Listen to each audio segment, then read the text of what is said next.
Well, hey, everybody. Welcome to the TrustBuilder Podcast with myself, Brad Williams, Scott Linklater, and Morgan Hartanov is with us today. Hey, Morgan. And this is what we do with this podcast. We ask a couple of questions. Scott brings a question for me. I bring a question for him. Morgan gets to chime in, or our guests do. So you're a guest today. Yeah. And we just chime in and wrestle with these things. We haven't answered them in advance. We have not. We have not sat down and planned any of this.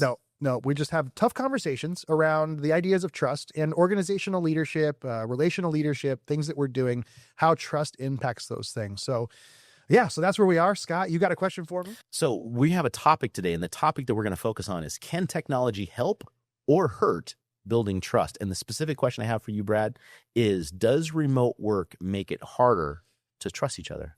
Good question, isn't it? Yes. A lot of remote workers. Yeah. This is a hot button issue, right? Because like every boss out there who wants his workers back, he's like, please say right now that it's bad, And then like everybody else, like they're in their RV at the side of a lake with their computer open. They're like, you better say the right thing, Brad. You better say the right thing. Don't mess up my gig right now. I've got a great gig right now. I got a great gig. I'm not even wearing any pants right now. I can just exactly. I'm in my pajamas. Yeah. No, this one's really tough because I actually had a person that was reporting to me that was a remote worker. It has been for 5 years. And I inherited him like a couple of years ago. And that person left our organization. And when they left the organization, all of their emails became my emails, and I was able to kind of go through some things. I'll just give a little bit of background here, because what I was noticing over the last like 6-7 year maybe is that in our office, the people that were in person, when something went wrong, that person was to blame. Like, oh man, that person that did it. They did it. They weren't there to argue, right? So I can't believe they did it. It became very easy to point fingers at that person. And so there was this latent mistrust. I don't think he's working hard enough. He's just sitting around his pajamas. He's watching movies all day. This just became the narrative all the time. And I was defending because a person reported to me, and I was like, hey, let's back down. There's value that this person brings. And I kept doing that over and over and over again, right? And it was interesting because then he departed our organization. And in that process, I get the emails and I start looking, and I'm seeing some emails that he wrote to people. And it turns out that during that whole time, the same thing was happening the other way. These guys don't trust me anymore. They don't include me, And so what I was able to kind of piece together, not knowing you were going to ask this question, and this just happened like a couple of weeks ago, there was this increasing separation. Yeah. And somebody that went from being a friend, a part of this cohort, working in an office, became somebody who was alienated. Other people didn't trust him. He didn't trust them. And it totally eroded it. So, I think that remote work can quickly lead to the erosion of trust. I'm not saying that it does lead to it always, but I think there have to be steps that are put in place. One of my daughters works for a tech company. They all work remote, and tech company over in Seattle, and they all live all over the world. But they have what they call on-sites, and they've intentionally structured times to get together because they know we need to be together in order for us to be a trusting team. So, that's my experience. Yeah. This is an interesting one. I just had this conversation with a leader talking about remote work and how does trust work? She was talking about how does trust work in a remote work environment. So if all of us were spending time together, our bodies and minds would be reading each other's actions and behaviors and determining whether we trust each other. And we would get a lot of samples because I would get to see Brad in a restaurant, and then I get to see Morgan driving a car, and get to see all these. So we get all these samples, and our brain then processes them, and we come to the conclusion or not, is Morgan there for me? Is Brad there for me? Yep. And so what's interesting about trust in remote work environments is that the interactions are, let's say if you had 100 interactions in a live office environment, you have 25 in a remote environment, maybe less. Yeah. Which then tells me that those 25 interactions are elevated in importance. Right. So if you don't intentionally build trust in the limited interactions you have, then you're going to naturally lean towards suspicion because it's a vacuum. Yeah. And what Patrick Lencioni in his book, 5 Dysfunctions of a Team, the number one dysfunction of a team is trust. Mistrust. Yeah. And what is the substitute for trust? Suspicion. Yeah. Suspicion. And so this idea that remote environments, if not dealt with intentionally, are just ripe for creating suspicion. Yeah. It's just a suspicion environment. And so if I don't, that's where our profiles and the work of spending time together, intentionally building trust with each other, can make a big difference in remote environments because the interactions are so few that you better get them right. Well, yeah, we as a team, like Morgan and I met through TrustBuilder. Scott introduced us, and it's interesting because I think we trust each other. Oh, I don't trust you. No. I think we trust for each yourself. other. Yeah. But the reason we trust each other isn't because of the work we've done together. Like we've had some meetings, we've done some things, but we've also we all got away and we went to Seattle to a soccer game together, and you and I shared a child's bedroom. Unfortunately, we did. Let's not go for adults, but Brad made Morgan sleep in the crib. Actually, yeah. Seriously, but I'm small enough. Yeah, he was. But I think even looking at that, we're remote workers. We relate to each other remote. But we have these interactions periodically that we get to be together, and it's like, oh, that's really important. But I love what you're saying, man. I love that idea. They become that much more important. Which is the on-site idea. You were talking about the on-site idea, which is a great idea for companies to do, is to do these on-sites and to make them as intentional as possible. Totally. To create pathways for building trust in the three areas we think of as action, insight, connection. How do we invest into those three areas? So if you're a manager and you want to build trust with a remote team, you got to get real intentional. You know what I mean? And so I think some of those things are hard to we don't get into advice giving very often, but I'm going to just go back to my example that I started with. And you said something, Scott, that's critical that made me just think of this. And that's that if you're a remote worker out there, those 25 interactions instead of the 500, they do matter. Absolutely. Because one of the complaints that I consistently had and heard about this person that was a remote worker for us was we were getting the end of a conversation. We were never getting the process. He would clean up his emails. He would do all these things. So all we ever saw was, here's the outcome. And so then there was this question, how did he get here? Yeah. We didn't get to see, were you interacting with the customer this way? How did you get, so we never saw the process. And then we were always complaining, I wish he would put the whole conversation in front of us. Instead, we'd see the outcome and we'd go, I can't believe he did that again. Why'd you do that? How'd this happen? And I just think it's that he didn't understand the importance of that. Yeah. This is one thing, man. If he would have just given us a little more story, we'd have gone, oh, hey, this is why we landed here. This was the conversation I had. Here's the outcome. Yeah. So many times I observe that suspicion arises when an individual over-focuses on one area of trust building. So I only do action. I only show you the result. Yeah. Or I only give you some information that shows that I'm smart. Or I only show that I personally care for you. Yeah. And so it just is an observation anecdotally, observing that when we start mistrusting or distrusting a person, sometimes they're overcooking or leaning too heavily into one thing and expecting you to be like, no, I got the result. Yep. Why don't you trust me? Yeah. Or look, I'm super smart. Why don't you trust me? Or I care about you. We're buddies. Why don't you trust me? Yeah. And as opposed to, you got to get the result, but then give the information as to how. Yeah. Or give the information as to how, and then show that you care about me as a person, that the information is for my best interest too. Right. Yeah. Those are pretty interesting. Yeah, no, I mean, even going off the topic of this idea of me and Brad even coming on board, I was like, why did I trust Brad so quickly? And, I think it comes back to our even our framework on our trust levels. Yes. And it wasn't necessarily the trust levels with Brad that were important. It was the trust levels with you, Scott. Mm-hmm. So the fact that me and you were basically referential trust level of we refer each other to do work together. We want to work each other. And we're also going to be like, hey, this guy's awesome. Yeah. But the fact that you connected me with Brad gave me this, I trust Scott a ton. And because I trust Scott, he trusts Brad.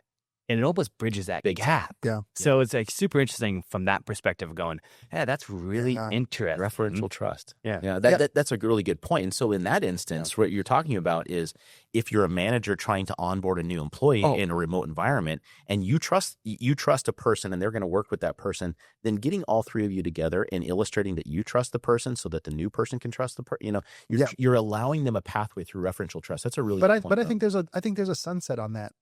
I mean, if I don't show up, if I don't, sure, your part. I think that gets us right. So I don't get your part for sure. Yeah. Yeah. So I think for remote workers that are listening to this, if you're in that situation and you have a remote worker, but if you're a remote worker, I think it's knowing that you might have had some credibility, but man, every interaction matters, right? Oh yeah, totally. I'm not, but it's just an interesting aspect of going, you've shown up, you've done the things that would to build trust with me. Yeah. But still having that early on of how important that initial relationship with the supervisor, with the new employee to go, hey, this new employer I'm bringing on I trust this person, and the team can trust them instantly. It gives, I think what it gives is it gives the open door to the opportunity to build trust quicker if you're able to have referential trust. Because again, you trusted me, and now you trust each other. But once the door's open, you got to walk through it. You got to walk through it. Now I'm out of the way. Yeah, It's a referential trust. Like and the other thing is this, and if you don't trust him, but he trusts me and he's telling you, and you're like, it almost does the opposite. Like, I mean, I remember, Scott, you were working for an organization a few years ago, and there were two guys that came in, they were cronies. They took over the organization. I remember you telling me about it, and they were like these two buddies. And the one guy's introducing his friend, and everyone in the organization's sitting back going, "Oh, we don't trust you, and so we definitely don't trust your friend." It's like, so I mean, that also worked critical. Yeah, it made it worse. So it was like the good old boys club. Yeah, it was like, it's the importance of trust, right? That's it's crazy. Yeah. Okay, great question. All right. So second question. Yeah. So my question for you guys, are we outsourcing trust to systems, and does that work? No.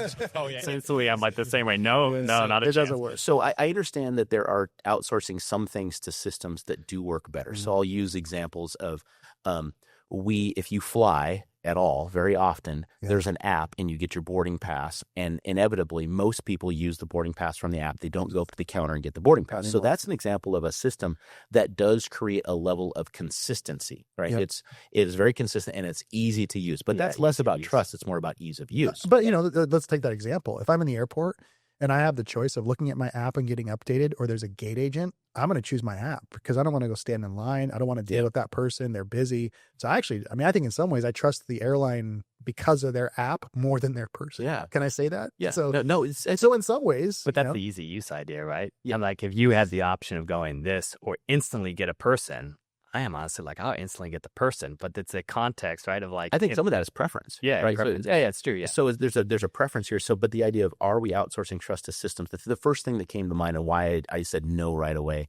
is I get so many damn emails from people trying like, "Hey, Scott, are you interested in this? Are you interested in that?" Like, and what's interesting is 0.0% of those emails do I answer, right? Because I can tell that they're AI written and they're way too specific. So I wrote a really long, probably boring dissertation to a lot of people, like 300-page document. I got an email the other day that pulled a reference from my dissertation to be able as a way to show that they're interested. And I'm like, that's a surefire sign that you are not authentic, right? Because no one's reading that dissertation ever, right? And they're like, "Oh, I saw you wrote this thing." I'm like, that's straight up a lie. I got a meme today. I'm not joking. I got a meme sent to me from somebody, just cold call marketing, and they made this thing look like they knew me. Yeah. And as soon as I was like, swipe, it's gone. Like I deleted that thing so fast. It shows the importance of just connecting with people, and coming back to the system idea is like, we're human. Yeah. It's all about like this humanness where you can't replace that aspect. If you look at the breakers, how we think of builders, so we think of 30 builders and 10 breakers as those behaviors. That the 30 builders are the behaviors that build trust. The 30 breakers are 10 behaviors that erode trust. One of those behaviors is inauthenticity, or being inauthentic. Right. And the idea of inauthenticity when it comes to a trust-based scenario, if people sniff out inauthenticity, whether it be in a sales email or something like that, I think we immediately discount that and like even push it off to the side. Now, I'm not saying that there aren't some ways in which CRMs matter, but like in a CRM system, many of you as salespeople, you have like one way it helps is you can write down notes like, hey, here's your kids' names. Here's the things that they like. That is helpful. Yeah. Is it authentic?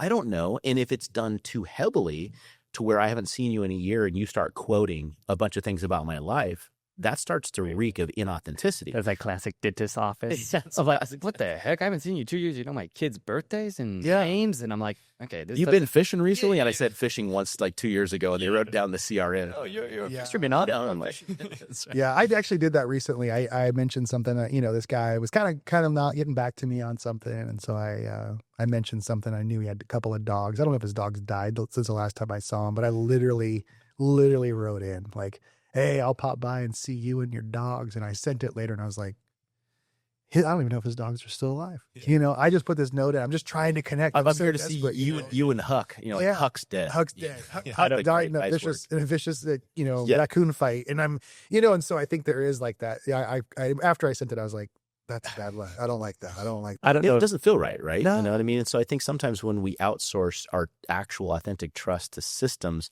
it can come off feeling very inauthentic.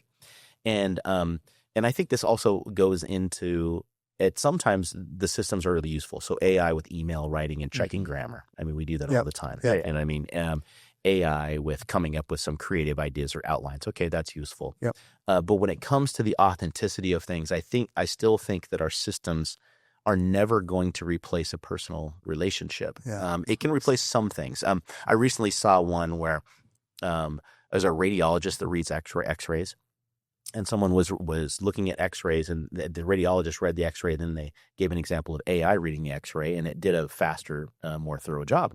And so he was lamenting the fact that, oh my gosh, I'm going to lose my job to this. But that's a technical task. Right? Right. Now, we are trusting the system to give a proper diagnosis, and people will have hesitations about that naturally. Over time, that may become more normalized. I don't know. Well, have you, do you guys have I've got the MyChart app on my phone, Oh, yeah. and I'm 50. So I did all the tests last year, and I got all the results. I remember the night the results were trickling in, and I'm reading them one after another, and I didn't sleep. Because by the time the morning came, I was just like, I was dead in 3 weeks. That's basically what I concluded, right? Yeah. It's so great example of that, right? We've done this, we passed this information along, but man, I was an anxious mess until I talked to my provider, and they're like, oh, no, listen, here's what this means. Here's what we're going to do. Here's, all these different things. I just think it's incredible, like what that can actually undo. I mean, I was anxious, worried. We think, get the information to them. It's going to be really helpful. Like, no, at 11 o'clock at night, you don't want your test results on your cholesterol. I don't need that information. And human beings know, like, this is good timing, this is bad timing. AI doesn't know good timing, bad timing. I don't At least know, not yet. Yeah. I don't know if you guys ever thought about this process of like AI and everything being almost perfect. Yeah. I mean, like the imperfect things are actually going to be the things that build trust. Isn't that interesting? You know what I'm saying? Like, I messed up an email. Oh, this is a human. That's great. Right. He had a misspelled word in his email. Or like, you know what I'm saying? Like, So what'll be really interesting is if AI picks up on that and starts strategically placing errors that would seem to be human errors in the context of conversation of emails and writing to try to trick you. Well, now that you get through the stratosphere, it's going to happen, right? Because it's all listening. Nice job, Morgan. It's all listening. Yeah.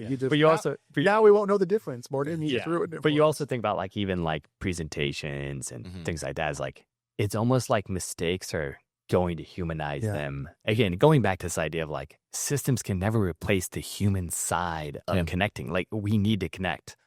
Yeah. We have, they say the limbic system, it's an open loop system. It's the only system in the human body that's an open loop system, right? So we connect, we feed off of each other, and we eliminate that. How do we trust, if we take that away from ourselves? Like it's the one part of what it means to be a human. So I think, I ask you the question, but it's a loaded question. I think we're outsourcing. If we try to outsource trust to systems, I just think we're gonna find ourselves in a really sticky situation. So just to close out this one, Google just came out with a new AI video creation tool that is truly incredible, and the most lifelike version. It's really crazy. So I'm in the living room, and our 18-year-old son was walking by, and I go, Gavin, come here and check this out. And I show him a video. He's really tech savvy and understands everything. He looks at it and he goes, I don't trust it, and walked out of the room. Yep. Right? He's like, that's his first response. Right. It's like, it's too perfect. Yeah. I don't trust it, and I don't think that this system is there. So we define trust as being there for a person in the ways that matter most to them. He's not so sure that technology is there for him, and that's why he doesn't trust it. So pretty interesting. Pretty interesting. Yeah, we could be pushing the other way, and trust building is done in person. Yeah, 100%. Could be. Yeah. Well, thanks for joining us today. This has been a really great conversation with Brad and Morgan, and we look forward to seeing you next time. If you have questions that you want us to address, please send them in. We'd love to talk about them. Each of these episodes, we talk about 2 hard questions. We look forward to seeing you next time. Thanks, everybody.